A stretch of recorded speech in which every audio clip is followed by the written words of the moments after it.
رمضان کا تیسرا جمعہ ہے اور میں نے شہزیب کو ایک دن پہلے ہی بول دیا تھا کہ اس جمعے ہم داتا صاحب میں جا کے جمعہ ادا کریں گے۔ پارکنگ میں تو اتنا رش نہیں تھا۔ جب ہم داتا صاحب کے گیٹ پہ انٹر ہوئے تو وہاں پہ بہت زیادہ ہجوم تھا۔ اپنی تلاشی دینے کے بعد پھنستے پھنساتے ہم داتا صاحب کی حدود میں داخل ہوئے۔ ہمیں آئیڈیا تھا کہ داتا صاحب میں بہت زیادہ رش ہوگا، جس کی وجہ سے ہم گھر سے ہی وضو کر آئے۔ وضو خانے کے بالکل ساتھ ہی جوتیوں والا بیٹھا ہوا تھا۔ ہم نے ان کو جوتیاں پکڑائیں اور ہم برآمدے کی طرف نکل پڑے۔ برآمدے کا فرش اتنا ٹھنڈا تھا، یقین کرے کہ ہمیں مدینہ پاک کی یاد آ گئی۔ مدینہ پاک تو ہم نے نہیں دیکھا، لیکن ان کی باتیں ضرور سنی ہیں کہ وہاں کے جو فرش ہے وہ گرم نہیں ہوتے، ٹھنڈے ہی رہتے ہیں۔ رش زیادہ ہونے کی وجہ سے ہم مسجد کی طرف تو نہیں گئے، لیکن ہم داتا صاحب کے برآمدے میں ہی بیٹھ گئے اور علامہ صاحب کا بیان سننے لگے۔ علامہ صاحب بیان میں شان علی کا ذکر کر رہے تھے تو دل کو بہت زیادہ تسکین پہنچ رہی تھی۔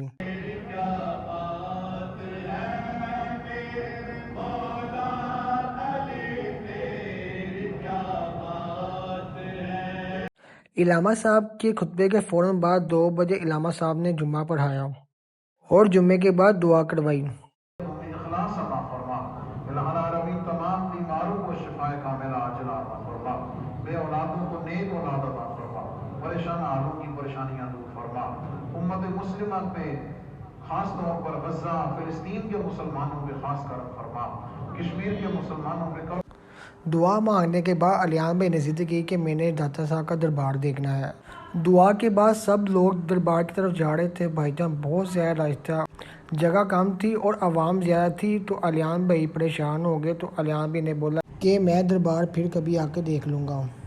دوپہر کا ٹائم تھا اور شکر دوپہر تھی۔ بھائی جان روزہ بہت ہیوی لگ رہا تھا، تو ہم نے فیصلہ کیا کہ ہم گھر چلتے ہیں۔